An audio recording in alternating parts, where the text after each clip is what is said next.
Bonjour et shalom pour notre nouvelle édition de ce magazine hebdomadaire d'analyse géopolitique intitulé Israël dans sa région, Israël au cœur du Moyen-Orient. Eh bien, nous avons choisi de faire le point aujourd'hui sur la presse francophone en Israël et plus généralement sur le rôle que pourrait jouer dans ce pays ce qui s'appelle à tort ou à raison la francophonie israélienne. Alors, quelques références et précisions avant de débattre avec notre invité de cette semaine. C'est un fait que malgré la présence croissante ces dernières années de nouveaux immigrants en provenance de France et au total de plus d'un demi-million de francophones d'origines diverses en Israël, la francophonie israélienne, qui est, il faut l'admettre, très diversifiée, voire dispersée et plutôt timorée, ne s'est jamais imposée comme un pôle politique ou au moins culturel significatif dans ce pays. Et ce, entre autres, parce qu'aucun grand parti politique national ne compte de quelconque leader ou député francophone siégeant à la Knesset.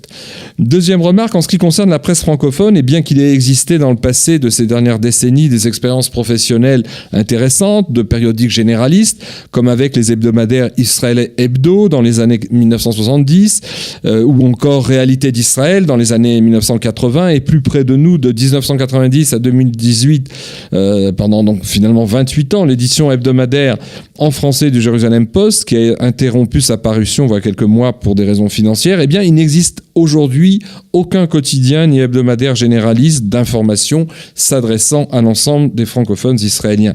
Notamment parce qu'un intéressant hebdomadaire comme Hagesher, qui s'appelait autrefois Examodia, et qui paraît chaque semaine depuis près de 12 ans, en publiant lui aussi, mais dans une partie, je dirais, minoritaire de ses pages, des informations et des analyses généralistes, eh bien, cet hebdomadaire constitue plutôt une publication religieuse, surtout sectorielle, qui ne s'adresse pas à l'ensemble de la francophonie israélienne. Troisième et dernière remarque, dans cette histoire de la presse francophone israélienne, faite de réussites un jour interrompues et puis de pas mal d'échecs à répétition, le mensuel Israël Magazine, qui va fêter le mois prochain ses 20 ans d'existence, occupe en fait une place particulière de par sa régularité de parution, chaque mois depuis donc septembre 1999, de par aussi sa maquette assez réussie en quadrichromie et de par ses contenus diversifiés et bigarrés qui s'adressent à un échantillon assez large de lecteurs en Israël, mais aussi en France.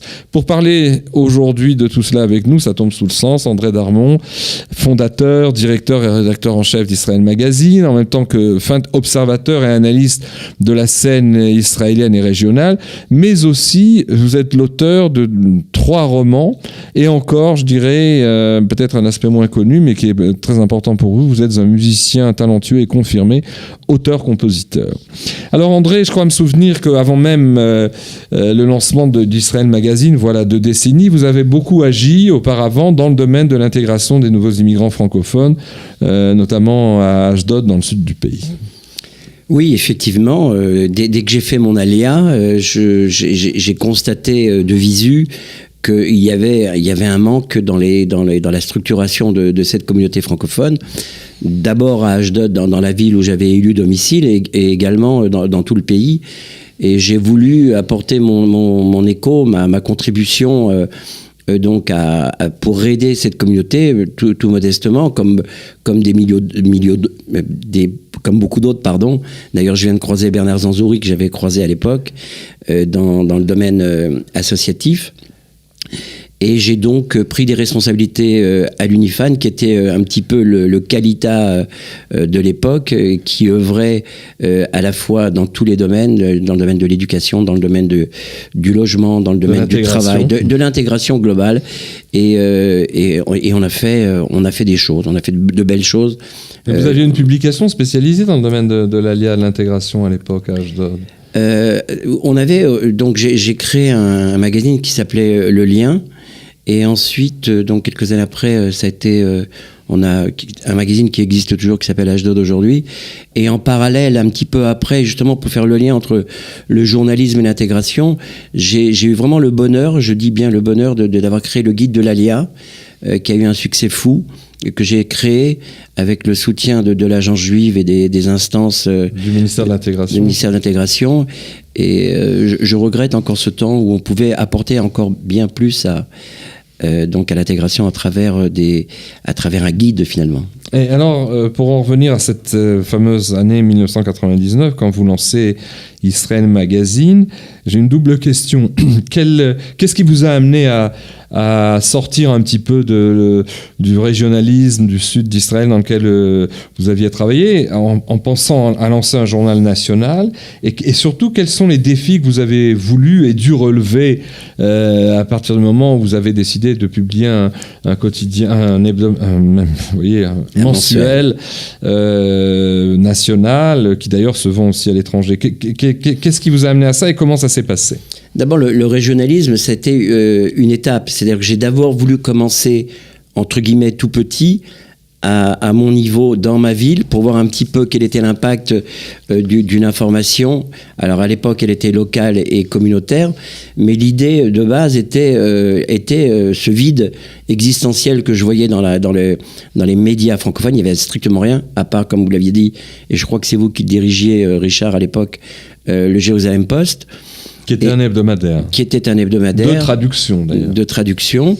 Et j'ai pensé véritablement. Donc, j'ai fait mes premières armes sur des journaux communautaires et régionaux. Mais l'idée de base était de monter donc ce journal national et également à l'international. C'est pour ça que j'ai contacté Stematsky à l'époque. Les défis étaient simples. C'était d'abord de comprendre s'il y avait un véritable lectorat. L'autre défi, c'était de savoir est-ce que je pouvais apporter une information digne d'intérêt, de qualité, et qui pouvait intéresser donc les francophones qui étaient coupés de tout, sauf, comme je disais, le Jérusalem Post qui était un petit peu, je dirais, gauchisant à l'époque, ou Kol Israël qui était très limité. Et donc après une étude, puisque je viens un petit peu du monde de l'entreprise et du monde du marketing, donc après une étude sérieuse, j'ai dit que je me lançais. Ça a pris beaucoup de temps. Ça a pris 2 ou 3 ans à prendre. La sauce a été difficile à prendre parce qu'il a fallu se faire accepter et du lectorat, mais aussi des annonceurs israéliens qui comprenaient pas qui était subitement ce potentiel de lecteur. Ce potentiel, et qui l'ont découvert très très vite parce qu'il y avait un véritable potentiel et de lecteurs et d'acheteurs pour les annonceurs. Et grâce au ciel, voilà, depuis 20 ans, c'est pas simple parce que il y a des péripéties. Il y a des péripéties, il y a de la concurrence, et la concurrence est très saine.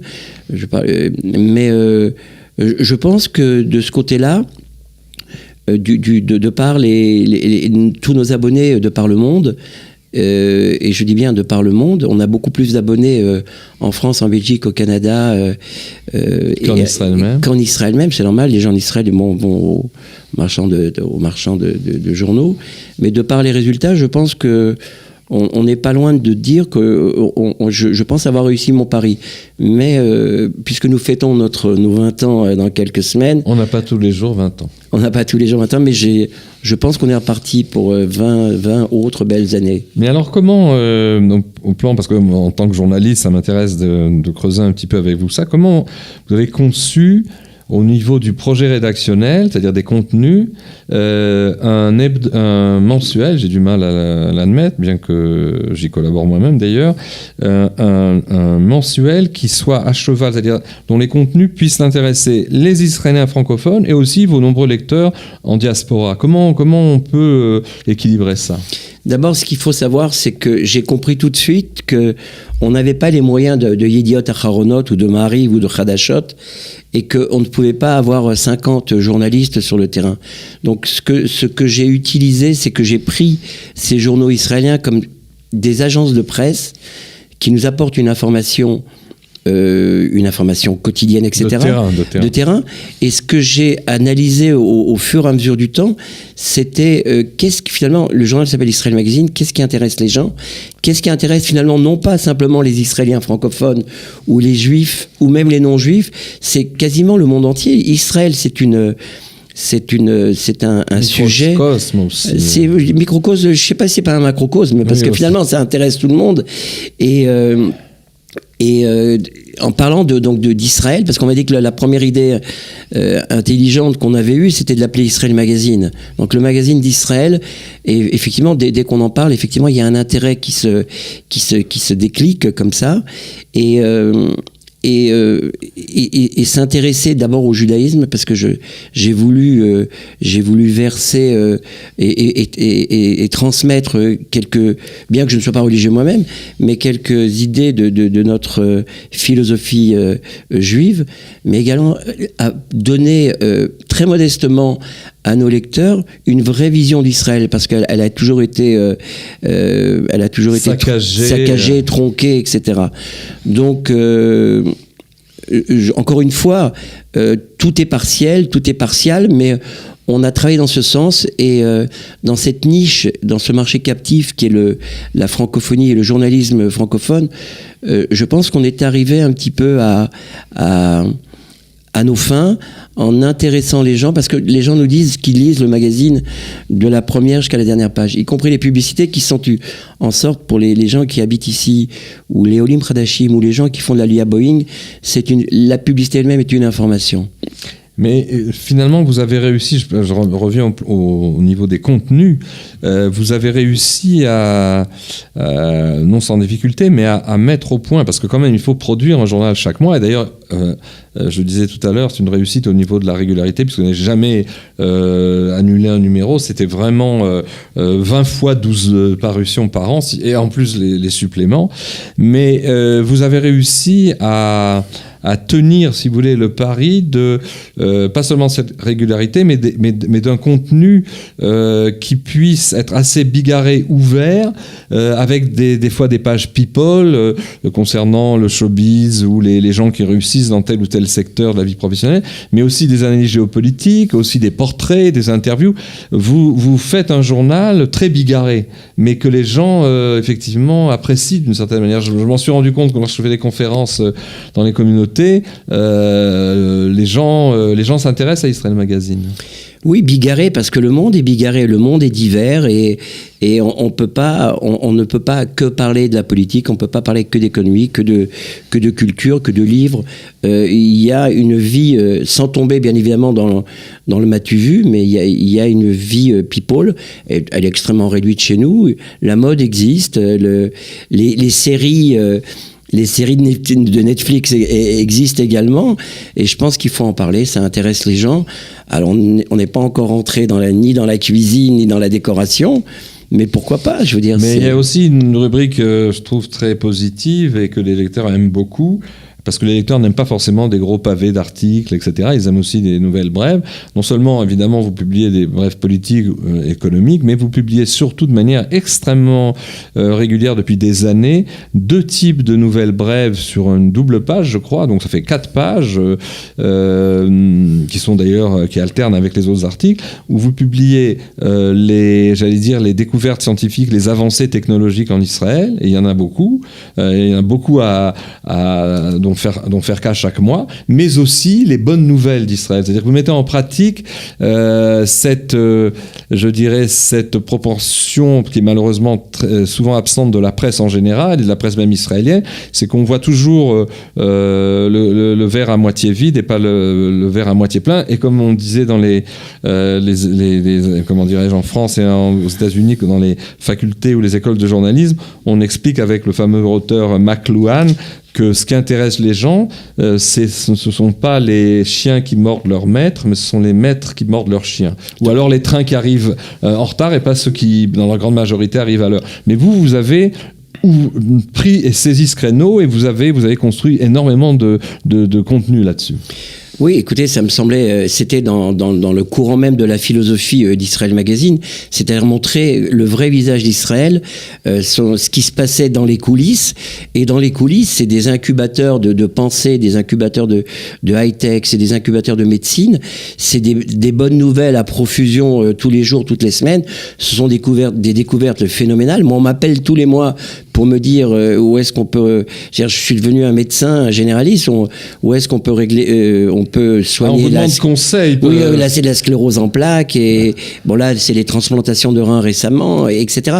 Et c'est tous les mois comme ça, parce que je veux véritablement montrer que Israël, c'est pas simplement c'est pas Gaza, c'est Bellinson, c'est le Ternion, c'est Ben Gurion. La recherche et le développement. La recherche et le développement qui représente, je crois, 5% du PIB israélien. C'est quelque chose de phénoménal. Donc montrer le vrai visage d'Israël. Et encore une fois, je regrette que nous n'ayons pas 10 fois plus de lecteurs, parce que je pense que c'est ce qui pourrait faire peut-être du bien à la communication israélienne,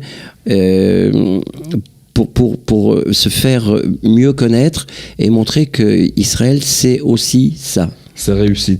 Et alors justement, je crois que... Et surtout ça. Dans la question générique que je vous posais tout à l'heure sur les défis et les difficultés, l'une des difficultés, mais qui tombe sous le sens, parce que c'est le cas de tous les patrons de presse, surtout aujourd'hui à l'heure d'Internet et de Facebook, où le papier a moins de valeur, sans parler des quotidiens qui vont disparaître, mais qui ont commencé à disparaître aux États-Unis, même les grands titres de la presse américaine. Votre difficulté, l'un des défis que vous avez dû relever, ça a été de marketer le journal, c'est-à-dire de le vendre et de pas seulement de le diffuser, mais de le vendre et de le faire connaître. En Israël encore passe, mais c'était surtout en diaspora. La difficulté, ça a été le marketing en diaspora. Ça n'a pas été une difficulté, parce que je pense que, et on me l'a dit souvent, on m'a dit que j'avais parce que ce sur quoi j'ai misé, et je pense avoir réussi, et Richard, tu as été à mes côtés pendant 20 ans, c'était sur la qualité du magazine, c'est-à-dire la qualité des articles. Et dès le premier numéro, on a abandonné ce qu'on appelle le militantisme. Même si on a des idées qui sont jugées à droite, on n'a pas voulu faire un journal idéologique. Absolument pas. Je veux dire, quand on n'a pas été d'accord avec Ariel Sharon, quand on n'a pas été d'accord avec Benjamin Netanyahu ou avec Ehud Barak, on l'a dit de manière extrêmement claire, mais tout en sachant et tout en montrant que nous-mêmes, Israël Magazine, on avait aussi nos lignes rouges. Il y a des lignes qu'il ne fallait pas dépasser. Donc, je pense que c'est cette contrainte de qualité qui a fait qu'on a essayé de transmettre dans le journal, qui a fait que le journal, finalement, il a trouvé son public tout de suite. Je me souviens des ventes en France, ça a été exceptionnel. À l'époque, vous étiez distribué par Stemaski, par les NMPP, la fameuse société étatique, en kiosque, mais ça coûtait très cher, ça. Ça coûtait pas si cher que ça. Je veux dire que le problème des retours, des invendus, etc. Oui, non, mais je veux dire, la NMPP nous disait qu'ils étaient extrêmement étonnés parce que on avait un taux de retour qui était parmi l'un des plus bas de France. C'est-à-dire que les gens achetaient le magazine. Le problème, c'est que la NMPP a fait faillite. Ouais. Prestalis, qui a repris, donc la NMPP, c'est les nouvelles messageries parisiennes pour nos auditeurs. Pressalis a fait faillite, et en même temps il y a eu cette flambée de l'antisémitisme qui fait qu'on s'est un peu et beaucoup ensuite retiré des kiosques, etc., et qu'on a beaucoup misé sur l'abonnement, à la fois l'abonnement de papier et l'abonnement digital. Les gens peuvent s'abonner digitalement, mais je pense qu'il a été marketé d'abord par la qualité, on a voulu en faire un petit, et très modestement, en tout cas visuellement, un petit pari match, très modestement. Je crois que c'est comme ça qu'il est perçu. Mais l'un des signes, l'indice de réussite, je dois dire que j'essaye moi-même de mesurer, puisque à la fois je suis un lecteur et aussi un acteur, avec ces contributions mensuelles que j'ai fournies depuis 2 décennies moi-même. Mais l'un des indices, je crois, de votre réussite, et du signe que vous êtes sorti non seulement du provincialisme d'Ashdod, mais que vous avez construit un média national, ce sont vos éditoriaux. Je dois vous dire que des éditoriaux en page 3, que tout le monde doit lire, puisque c'est la page de droite quand on ouvre le journal, la couverture, et vous faites des éditoriaux, je dirais, assez originaux et très sentis, qui ont pas mal d'impact. Oui, il y a quelqu'un qui m'avait dit que mes éditoriaux étaient à la fois pertinents et impertinents. Et j'ai trouvé que la formule était excellente. Je pense que l'éditorial... Ils ne sont pas politiquement corrects, mais en même temps, ils sont classiques d'une certaine manière. Effectivement. Et il m'a semblé que l'éditorial, c'était là où on pouvait tout dire, là où on pouvait se lâcher, et comme vous l'avez dit, Richard, de manière très littéraire, les éditoriaux sont écrits, sont peaufinés, etc. Mais c'est là où on pouvait peut-être dire ce qu'on peut peut-être pas dire ailleurs.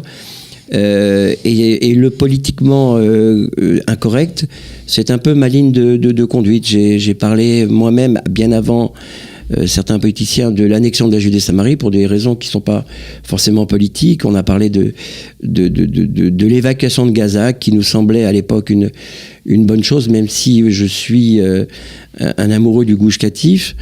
Mais vous aviez toléré à l'époque, je me souviens avant l'évacuation du Gush Katif, que en ce qui me concerne, j'avais fait sur 2 numéros successifs, donc c'était l'évacuation lieu au début du mois d'août, ça devait être sur les numéros de mai, juin ou juin-juillet, j'avais publié une suite, c'est-à-dire un article à 2 volets, une lettre ouverte à Ariel Sharon, dans laquelle je posais des questions du danger du retrait du Gush Katif, et je citais les mémoires de Sharon, d'ailleurs publiées et traduites en français, dans lesquelles il avait lui-même prévu ce qui allait se passer au cas où Israël se retirait du Gush Katif. Donc vous avez fait preuve d'ouverture d'esprit en m'autorisant à ne pas être d'accord avec vous sur le retrait de Gaza. Ah oui, totalement. Je pense que je vais vous donner quelque chose que personne ne sait. Moi, j'avais deux enfants soldats qui étaient à Gaza, dont l'un était officier. Et les deux ne disaient absolument pas la même chose. Il y en a un qui était pour... Bon, l'officier, bien évidemment, il était pour suivre les ordres, faire l'évacuation. Et mon autre fils soldat était opposé. Il était prêt à ne rien faire, à s'opposer par une espèce de grève de zèle dans Gaza. Et donc, au sein même de nos soldats, il n'y avait pas l'unanimité. Donc, il n'y a pas de raison que dans un journal, dans un magazine, on ne puisse pas... exprimer des opinions qui soient divergentes et différentes. Alors, on le soulignait à l'instant, malgré le succès assez unique et exemplaire de votre publication, donc je rappelle qu'elle est destinée à la fois aux lecteurs francophones israéliens et à la diaspora juive, et d'ailleurs aux non-juifs aussi, eh bien, comment expliquez-vous alors, pour réfléchir plus en général sur la presse, toutes ces difficultés et ces nombreux échecs de la presse francophone en Israël? Je vais donner des exemples, notamment le fait qu'aujourd'hui, sans revenir sur le passé, malgré la présence de plus d'un demi-million de francophones, qui ne sont pas tous de très bons lecteurs français, des gens qui connaissent le français, qui viennent d'ailleurs de Roumanie, du Maroc et d'ailleurs, mais on parle toujours de ce chiffre de 500 000 francophones dans ce pays. Eh bien, il n'existe pas, par exemple, de quotidien professionnel, ni d'hebdomadaire véritablement généraliste en langue française. Comment ça s'explique, ça ? Écoutez, le premier point, c'est qu'on parlait de qualité. C'est normal au studio Qualita. Oui. Et pour avoir été président justement des journalistes et des éditeurs francophones en Israël, j'ai parlé avec mes confrères et je leur ai dit, je veux dire, la clé, c'est la qualité. Il faut pas chercher. Et je pense que beaucoup de confrères ont recherché un espèce d'Eldorado publicitaire à travers leurs journaux qu'ils n'ont pas trouvé. Ça, c'est le premier point. Le deuxième point, c'est que stratégiquement, je veux dire, et vous l'aviez noté tout à l'heure, la presse papier a tendance à régresser, non pas parce qu'elle régresse, c'est parce que malheureusement on est obligé d'en parler en tant que directeur de magazine, c'est que les budgets publicitaires ont beaucoup transité sur le digital, et donc, si vous n'êtes pas vous-même, si vous n'avez pas transigé sur la qualité, vous pouvez survivre. Vous l'avez dit vous-même, il y a des grands magazines qui sont tombés, et en France, le New York Times, les quotidiens qui sont tombés, ça c'est Internet de ma façon. En France, on a vu François, l'Aurore tomber, Le Monde et Le Figaro tiennent le coup, parce que il n'y a plus de place pour tout le monde sur des marchés publicitaires. Donc, à partir du moment où si des magazines n'ont pas mis l'accent et le point sur la table pour mettre de la qualité dans leur journal, c'est évident que les budgets qui servent, parce que la qualité aussi, qu'est-ce qu'elle entraîne ? Elle entraîne, comme on a tenté de le faire modestement, et je pense qu'on a été dans ce sens et ça a marché, c'est qu'on a des milliers d'abonnés aujourd'hui. Et grâce au ciel, avant de commencer un magazine, avant d'entamer un magazine, on peut dire que le magazine est financé par les abonnements. Donc, si vous n'avez pas une stratégie à la fois de qualité, une stratégie d'abonnement, il est évident que... Alors, Ou alors, la stratégie, elle est localisée, comme certains de mes amis, le petit futé, le futé, le petit hebdo. Oui, mais vous parlez de presse, je sais pas, vous parlez, j'imagine, plutôt de grands journaux. Ou alors, ces grands journaux se sont marginalisés. Vous parliez d'Aguesher, c'est un magazine qui est religieux, il n'y a pas d'autre mot. Le Jérusalem Post était beaucoup, je trouve qu'il gauchissait un petit peu, sauf à votre époque.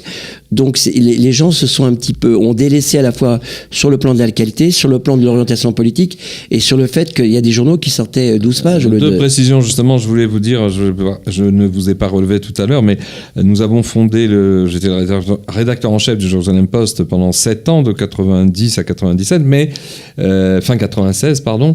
À l'époque, nous faisions pas mal de traductions, je faisais des éditos, mais le rédacteur en chef du master, c'est-à-dire du journal quotidien, The Jerusalem Post en anglais, était David Bar-Ilan, qui était au contraire l'un des premiers éditorialistes qui a dénoncé les accords d'Oslo et qui a ouvert une voie assez intéressante en prévoyant que ça allait mal se passer, en parlant d'un cheval de Troie, etc. Et le Jerusalem Post en français que je préparais chaque semaine était aussi dans cette voie. Et je me souviens que quand on allait dans les communautés juives de France, et on était le seul organe qui dénotait, à part Israël Magazine sans doute, mais qui dénotait et qui participait pas au cœur un peu des non pas des pleureuses, mais au cœur de ceux qui s'encensaient du processus de paix, qui croyaient que c'était cette religion de la paix facile, etc., et qui a évidemment dû déchanter. Mais en vous écoutant d'ailleurs,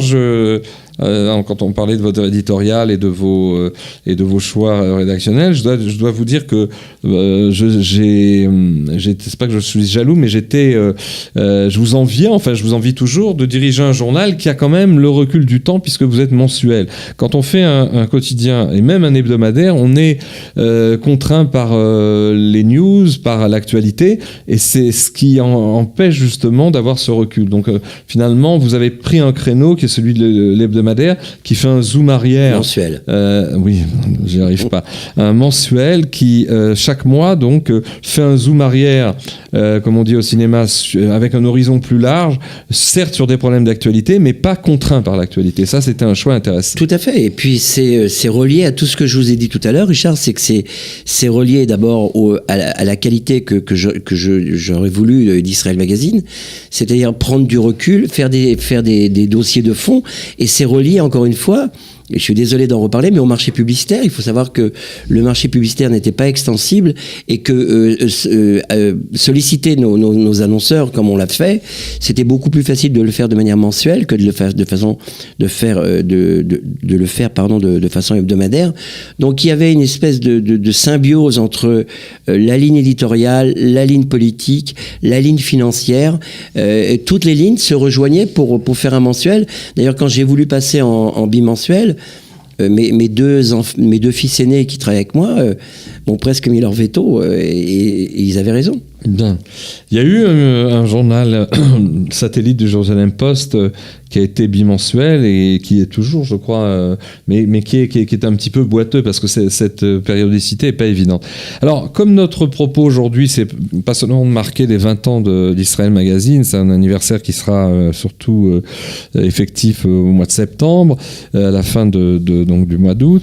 Notre propos, c'est aussi une réflexion, votre regard et votre contribution à l'analyse de ce que moi j'ai appelé peut-être un peu trop vite la francophonie israélienne. Quels sont, selon vous, puisqu'on vient de voir maintenant que la presse elle-même, à part quelques succès, dont le vôtre, elle a du mal à exister en tant que presse francophone, notamment au niveau cette fois-ci d'un hebdomadaire à grand tirage ou d'un quotidien. Quelles sont, selon vous, les diverses causes de cette faiblesse assez endémique de ce qu'on appelle la francophonie israélienne ? Pourquoi ? Écoutez, moi je pense que c'est extrêmement simple. En économie, il y a ce qu'on appelle la pyramide de Maslow. Et la pyramide de Maslow, qu'est-ce qu'elle montre ? Elle montre qu'il faut d'abord remplir les premiers besoins des gens. Les premiers besoins, c'est les besoins alimentaires, les besoins d'éducation, les besoins. Et je pense que dans le domaine, et Qualita fait son travail, et pas seulement Qualita, il y a beaucoup d'entreprises aujourd'hui francophones, moi je les croise tous les jours à Tel Aviv, qui sont en train d'apporter leur écho. Alors Qualita ou les autres associations qualitatives, c'est sur le plan éducationnel, sur le plan du logement, de l'emploi, etc. Les entreprises francophones commence à remplir le paysage économique, et on connaît la contribution aujourd'hui de la communauté francophone au PIB israélien. Elle est peut-être marginale, mais elle commence à être visible. Et à partir du moment où on aura cette visibilité à tous les niveaux, je pense que les gens aujourd'hui sont... Moi, je suis invité par le ministre de l'économie dans quelques jours, et on commence à être visible, à la fois pour une interview, mais aussi je suis invité avec des investisseurs qui veulent investir en Israël, et on commence cette visibilité. Et à partir du moment où on aura cette visibilité économique, financière, éducative, sociétale, je pense que là, on pourra prétendre à prendre des postes bien plus importants. Ça a commencé à Netanya. Je parle de conseils municipaux, et je pense aussi d'engagement dans la vie politique, d'engagement réel dans la vie politique. Ça a failli arriver. Ça arrivera, je pense, peut-être dans le 17 septembre, mais je pense que d'ici 4 ans, je pense qu'on pourra compter sur 4-5 députés francophones, et peut-être même un ministre issu de l'Alia, pourquoi pas. C'est ce qu'on a vu chez les Russes. Moi, j'étais président de la communauté francophone d'Ashdod, et mon alter ego chez les Russes, c'était Sofia Landwehr, qui est devenue ministre de l'Alia. Un poste que j'aurais aimé remplir également.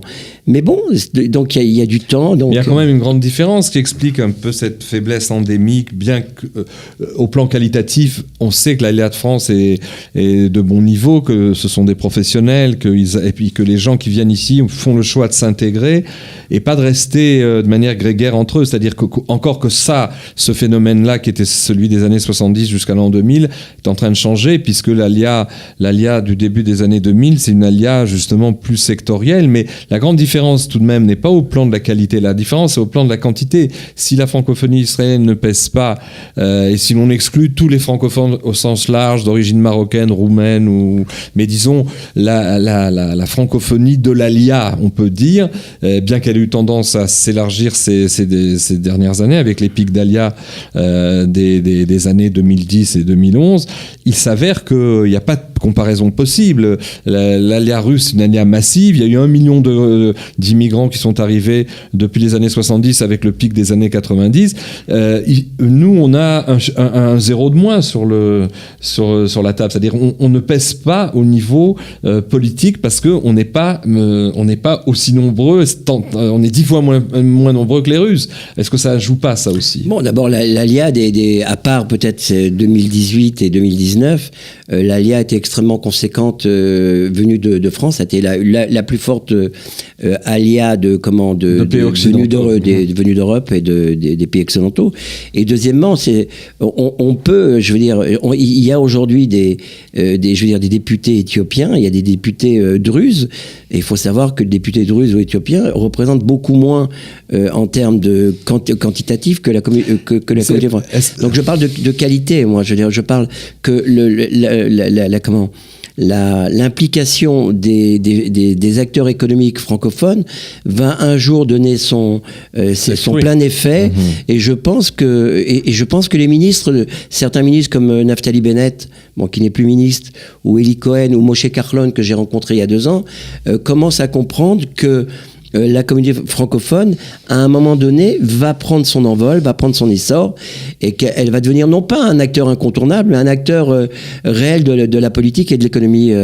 Il faut savoir que un de nos franco-israéliens, donc je parle de Monsieur Drey, j'ai oublié son prénom.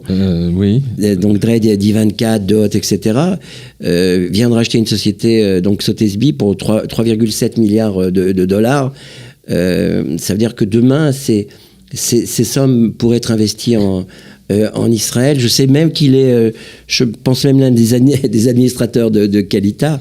Donc je pense que ça va prendre un petit peu de temps, mais je pense que d'ici la prochaine législature, on pourra trouver des acteurs politiques français et même originaires de la... Mais vous ne pensez pas que vous citiez le cas des grands partis politiques à droite comme à gauche, qui ont leurs députés éthiopiens ou leurs députés druzes, que c'est en fait une instrumentalisation électoraliste et qui évidemment tombe à côté de la plaque en ce qui concerne les francophones pour l'instant, parce que le critère de la francophonie, ce serait la qualité justement et pas le nombre ou l'instrumentalisation. C'est-à-dire que pour percer, il faudrait que ce soit d'autres critères qui prévalent au niveau du monde politique, j'entends, soit municipal, soit national. Ils ne sont pas seulement instrumentalisés. Il y a des ministres druzes. L'ancien ministre de la Communication est un ministre druze.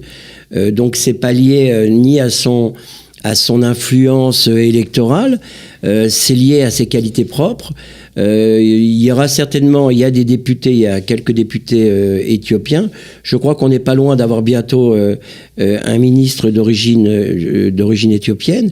Et je pense que, à défaut d'avoir encore une fois le nombre, parce que de toute façon on connaît les chiffres. Aujourd'hui, il faut savoir que parler de 500 000, notre estimation, elle est à 450 000, ça représente 5% de la population israélienne, juive, oui. De la population juive, mais ça représente, je crois, en termes de pouvoir d'achat, 8% de l'économie israélienne. Donc, à un moment donné, il y a des gens qui vont se rendre compte, ils sont en train de se rendre compte, et je pense que on aurait pu avoir 2 députés francophones, peut-être, je parle d'Albert Lévy ou de notre ami qui travaille avec le Bennett, ils ne sont pas passés très loin du Arrouz Hassima, du seuil d'éligibilité. Donc je pense que ça tient à rien. On les aura peut-être dans la prochaine... Est-ce que tout de même, pour expliquer ces difficultés, cette lenteur à voir les francophones émerger dans la vie publique et la politique, sur la scène politique, il n'y aurait pas quand même une propension bien française à un certain individualisme, au refus de se regrouper, qui n'existe pas chez les anglo-saxons, qui sont d'ailleurs bien moins nombreux au niveau de l'ALIA que les francophones, et qui n'existe pas chez les russophones. Et est-ce qu'il n'y aurait pas encore des réminiscences de cet individualisme français qui signifiait que, par exemple, quand on faisait son ALIA, comme vous et moi, dans les années 80-90, on s'employait d'abord à s'intégrer, à réussir en tant qu'Israélien, et pas... Encore que vous étiez un acteur francophone et moi aussi, mais qui au niveau des gens qui sont dans les carrières professionnelles, on devenait israélien, on était sioniste, devenait israélien, mais on cherchait pas à fédérer la francophonie. Écoutez, il y a un paradoxe dans ce que vous dites, Richard, c'est qu'il y a effectivement un individualisme français, mais il y a aussi cet instinct grégaire qui a fait que les associations francophones existent et que les gens ont tendance à se regrouper dans les associations francophones. Il y a cet individualisme, mais il faut savoir aussi qu'une part importante de l'ALIA, c'est une ALIA du 3e ou du 4e âge, et qui n'était pas encline, si je puis dire, ou enclin, à s'insérer dans le tissu économique. Donc aujourd'hui, et je le vois à Tel Aviv principalement, comment appelle-t-on ça, les professionnels. Oui, les professionnels. J'ai oublié les WeWork ou les Urban Place, on voit énormément de jeunes francophones travailler au même niveau que les Israéliens, ouvrir des sociétés, des start-up, des sociétés... Ou même des restaurants. Des restaurants, ça fait florès un petit peu partout dans le pays. Et encore une fois, je pense que cette génération qui vient d'arriver et qui est vraiment imbriquée dans le tissu économique et financier, combien de sociétés financières sont ouvertes, combien de sociétés de services se sont ouvertes. Donc je pense encore une fois que là aussi, l'individualisme a été... il peut rester cet individualisme, mais il est en train de s'imbriquer dans le tissu israélien. Et moi, je suis très optimiste. Alors, dernière question, puisqu'on arrive presque au terme de notre entretien. Est-ce que vous êtes d'accord, ou alors vous exprimez des réserves, avec ce que certains ont dit, et pas mal de voix qui se sont fait entendre ces dernières années, pour dire que l'expérience de la convivialité et du vivre ensemble, non pas le vivre ensemble des banlieues d'aujourd'hui, qui est presque une foutaise, mais qui est un vœu pieux, mais la convivialité qui a été accumulée pendant de nombreuses décennies entre les juifs, par exemple séfarades et les juifs ashkénazes en France, de même que les acquis pluralistes d'une certaine démocratie française au niveau des communautés juives quand elle existait, fameux dicton heureux comme Dieu en France et comme les juifs en France. Donc cet acquis, est-ce qu'il a encore un potentiel pour apporter aux mœurs sociopolitiques israéliennes, qui sont trop souvent arc-boutées sur des sectes et sur des secteurs de population qui vivent très différents, qui vivent en vase clos, eh bien une ouverture. Alors vous y croyez, vous, à ce potentiel? Je parle au niveau peut-être de la super conscience, c'est-à-dire au niveau de la vie publique en Israël. Vous y croyez à cet apport très spécifique que pourrait fournir Israël? Alors là aussi, il y a un paradoxe, c'est qu'il y a effectivement, on est sectorisé et on est communautarisé en Israël. Oui, la baguette, le vin et voilà, il y a les Sfarad, les Ashkénazes, la bouffe française, la musique, etc. Mais je pense que la supraconscience dont vous parlez, si elle n'est pas brisée par la technologie qui est envahissante et qui a tendance un petit peu à bizarrement à enrayer un petit peu ou à uniformiser les choses. Je pense que la supraconscience, c'est la supraconscience qui fait l'existence d'Israël. C'est peut-être le messianisme juif qui est cette supraconscience. C'est-à-dire la volonté de vivre dans un pays exceptionnel, extrêmement difficile, mais qu'on a attendu tellement de temps. Et cette supraconscience, elle peut éroder le caractère séfarade de celui-là, le caractère ashkenaz, les enfermements, les sectes et les disparités. Donc un message d'unité. C'est un renégat qui vous dit ça. C'est un message d'unité que les francophones totalement pourraient apporter. Mais écoutez, c'est cette vision optimiste. Je vous remercie d'être venu à la fois pour parler des 20 ans. On n'a pas toujours 20 ans, même pour un hebdomadaire, c'est mensuel. Oui, mais on aura 21 ans. On aura 21 ans l'année prochaine. Voilà. Et bien, mais aussi pour contribuer à cette réflexion sur la francophonie israélienne. Merci André Darmon. Merci Richard, merci Kalita. Et à bientôt, à la semaine prochaine.